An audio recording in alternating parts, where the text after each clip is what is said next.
Good day, ladies and gents. I'm Emilio Colon Sr. This is the EC Show coming to you from beautiful sunny South Florida.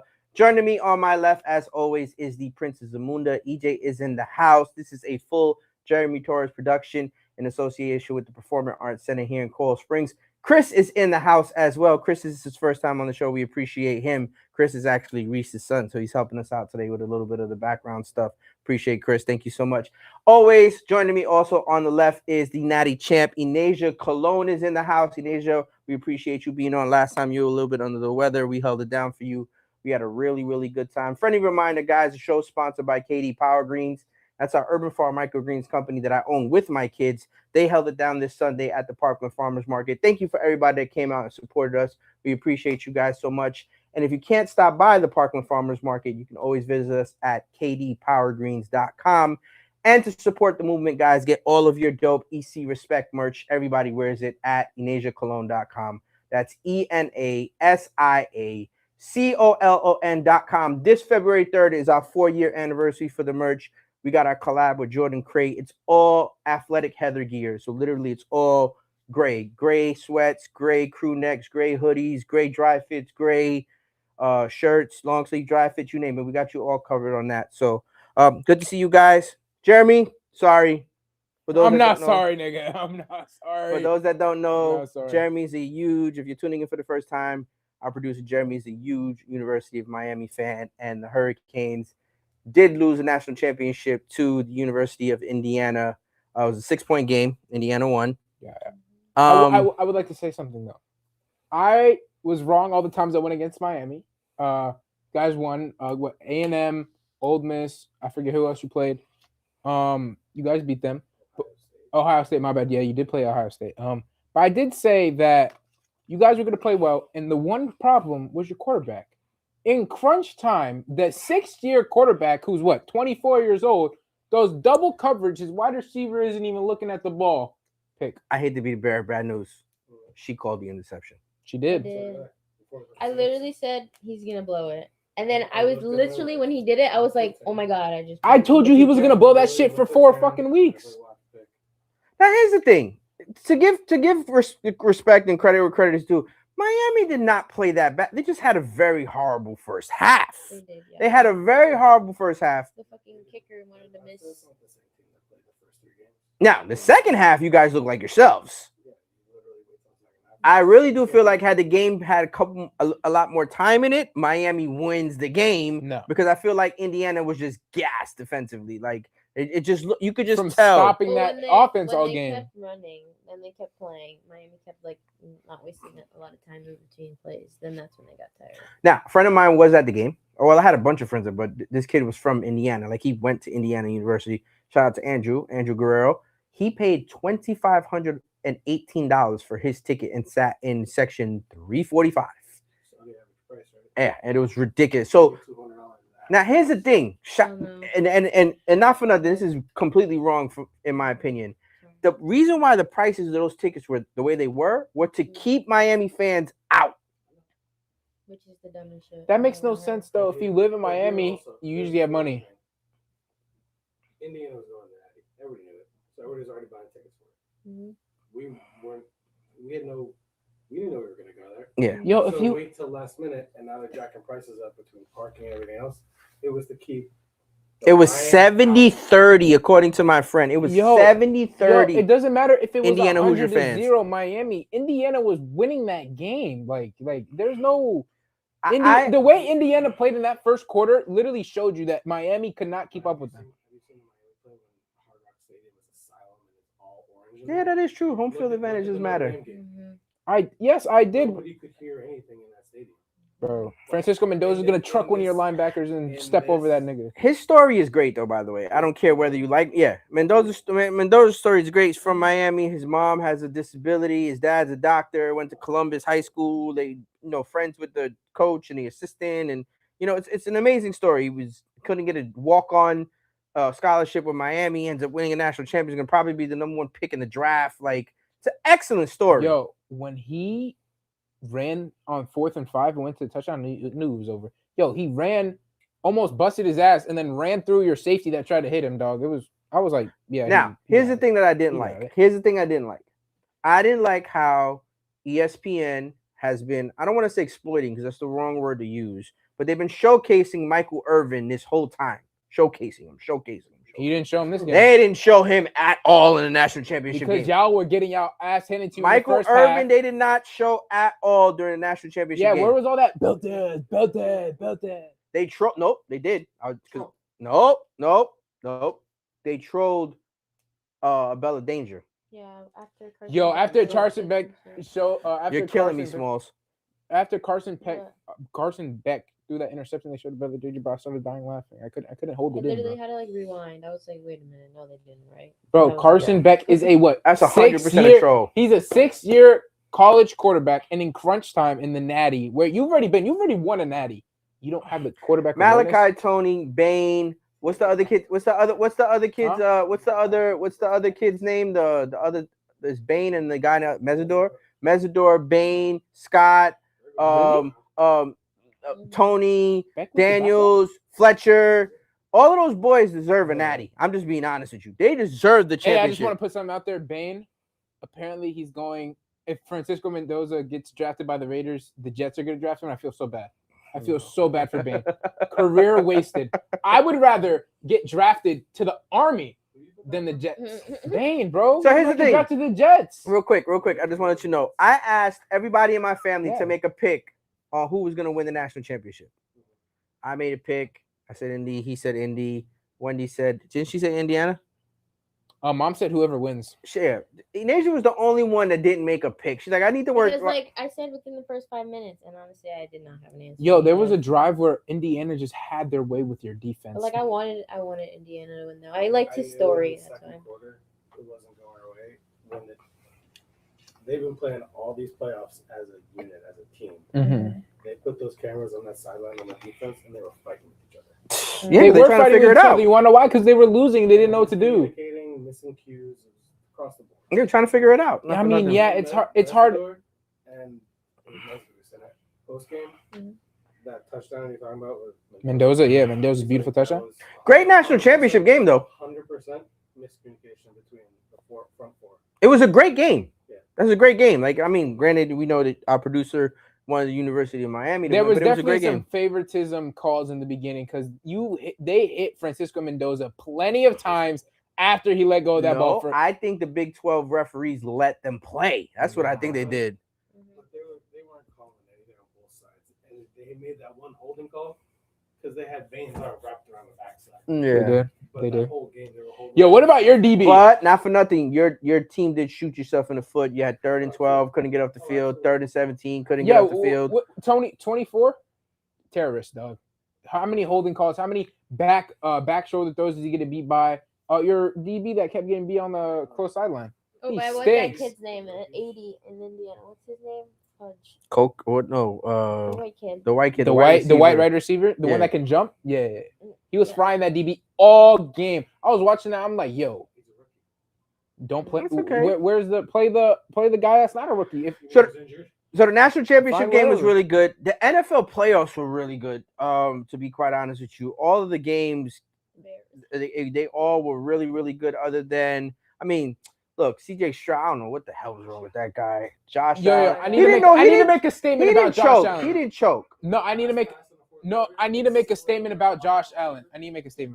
Josh Allen is one of my favorite quarterbacks of all time, but it gets to a point where you keep losing and you keep losing. This is the 7th straight time that he's been in the playoffs. This year, without Joe Burrow, no Patrick Mahomes, you had to face Bo Nix and you lost. You have your phone on you? There is absolutely nothing that you can say. This guy is 0-1 in AFC championship games. No, I think 0-2, 0-4 in games like divisional games. This guy cannot win, and it's not the coaches around him. It's Josh Allen. If you watch that Bills game, you see that Josh Allen just is not the guy. So Bills Broncos was the first game. That was a 63-point game. The Broncos won by 3. Unfortunately, the Patriots are gonna go to the Super Bowl because Bo Nix broke his toe or whatever on the second to last play of the actual game, not for nothing. So yes, Josh Allen and Buffalo Bills lost, but the Broncos play the Patriots in the AFC Championship game, and the Patriots are going to win because I do not see Mike Vrabel losing to a backup quarterback. Now, real quick, just to add on, Mike Vrabel was on a podcast, Busting with the Boys. And on that podcast, he said he will cut off his penis to win a Super Bowl. I like that is shocking to me. Like I don't know. That's some real out of pocket. He said it. Yo, listen, Jeremy, you can look it up. Look it up right now for me, Jeremy. Look it up. He said it. Mike Vrabel said it. It's somewhere on YouTube. I promise you. I've seen it with my own eyes. He said he will cut off his penis to win a Super Bowl. That is insane. Anyways, did you know in the past 30 years, the Jets have made it to the AFC Championship game more than the Buffalo Bills? The New York Jets. Oh my God, that is the worst football franchise of all time, and they made it more. Josh Allen is a fraud. And another thing I want to talk about is it's just going to be a repeat of the Patriots and Seahawks Super Bowl from a few years ago. The Seahawks are going to thrash the Rams. The Patriots are going to thrash the Broncos, and it's going to be similar to what happened a few years ago with beast mode and not running the ball on the 1 yard line. So then the second game, it was a blowout. I mean, Seattle just stomped on the 49ers. It was from the first play. The first play, they took it back to the house. Rashid Shaheed all the way for a touchdown, and Seattle never looked back. Seattle was just literally just stomping them boys. That was disgusting.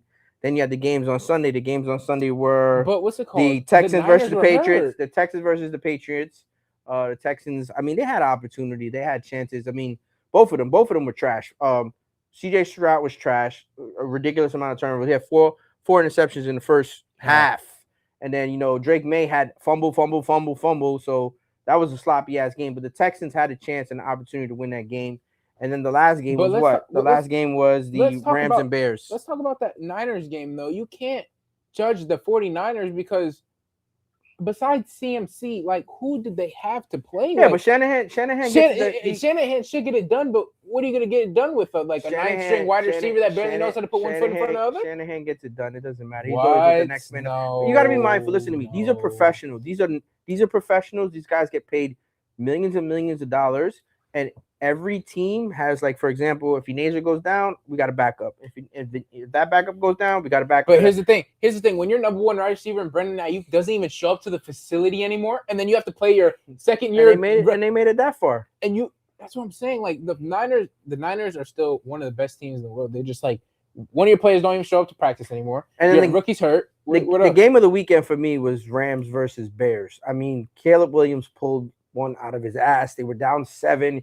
He threw up a freaking Hail Mary, and the guy caught it. And it was pass interference. No, it wasn't. If we're in the end zone and the ball's coming and I shove you and it's hand fighting. It's simple hand fighting. It was not pass interference, dude. It's not. No, he didn't extend. Facing the ball. Was he looking for the ball? If we're gonna talk to Jeremy, Jeremy has to speak up because we can't get him on the thing. Your arms going like this is not a play on the ball. If you're hand fighting, but you're looking to play on the ball, they're not. No, that's different though. If you literally look at the ball and go like this and catch it, that's an offensive pass interference.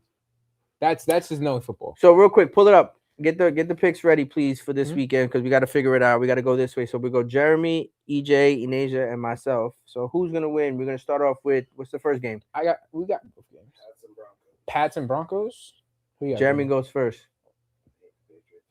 The Broncos. I'm gonna go with the Patriots. I'm gonna go with the Patriots. It sucks to say that too. Look, Sean Payton is a really, really good coach, but it's a backup quarterback.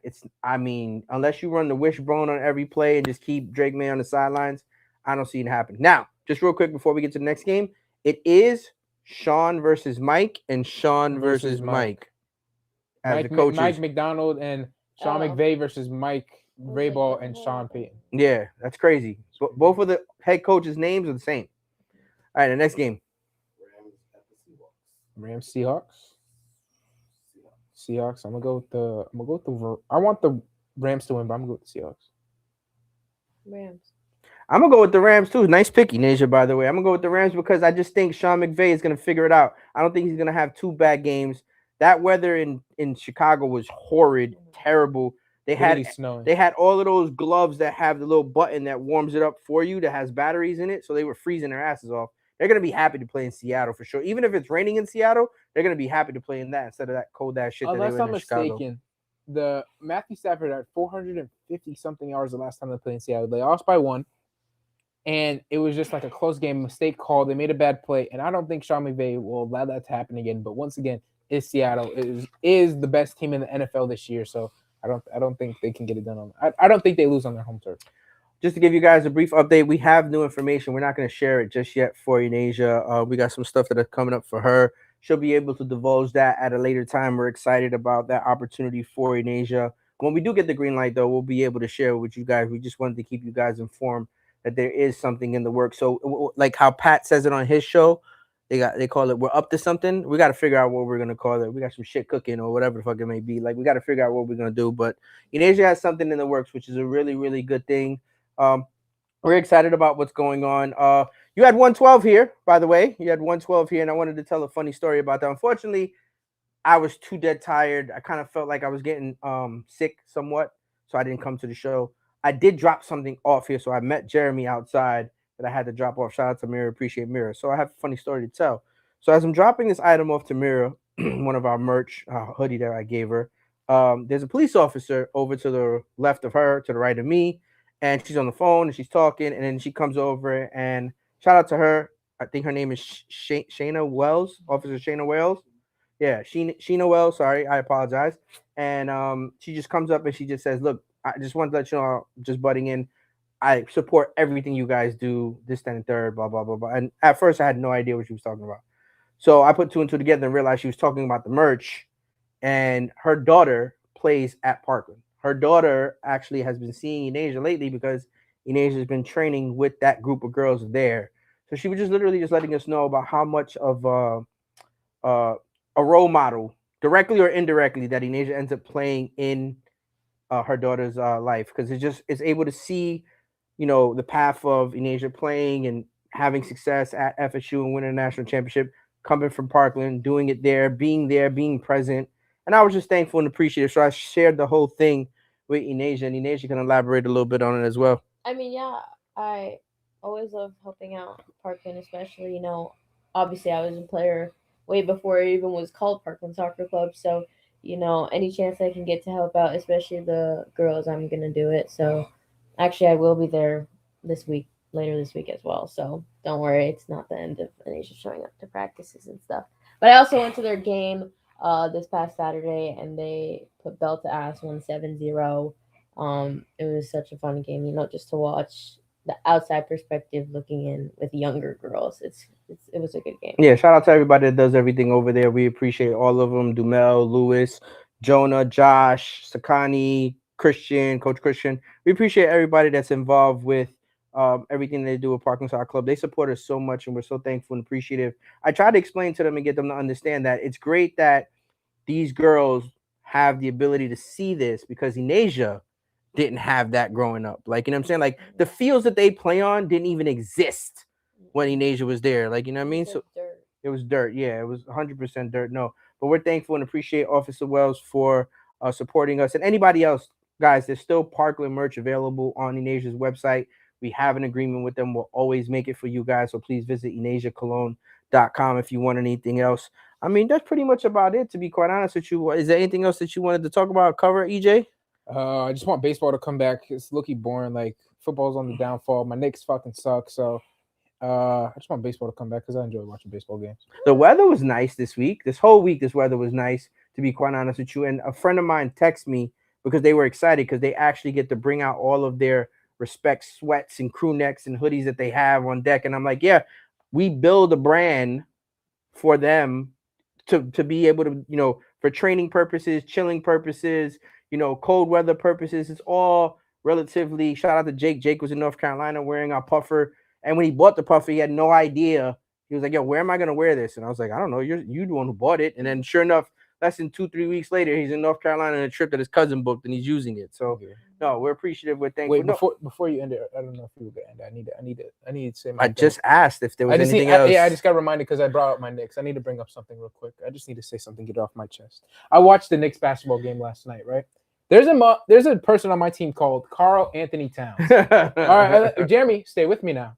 He averages double-double. He's a really good offensive player. God, he's such a troll. He's 7 foot. Imagine the 7 foot, right? Right? Like 280, big guy. Does not play defense. How do you average 5 fouls a game if you do not play defense? When he goes for a drive, he's kicking people in their nuts like Draymond Green. This nigga is ass. Yo, last night I was watching the game on the TV. He literally took a sidestep 3 off of one leg. That shit hit the fucking backboard, dog. From the corner?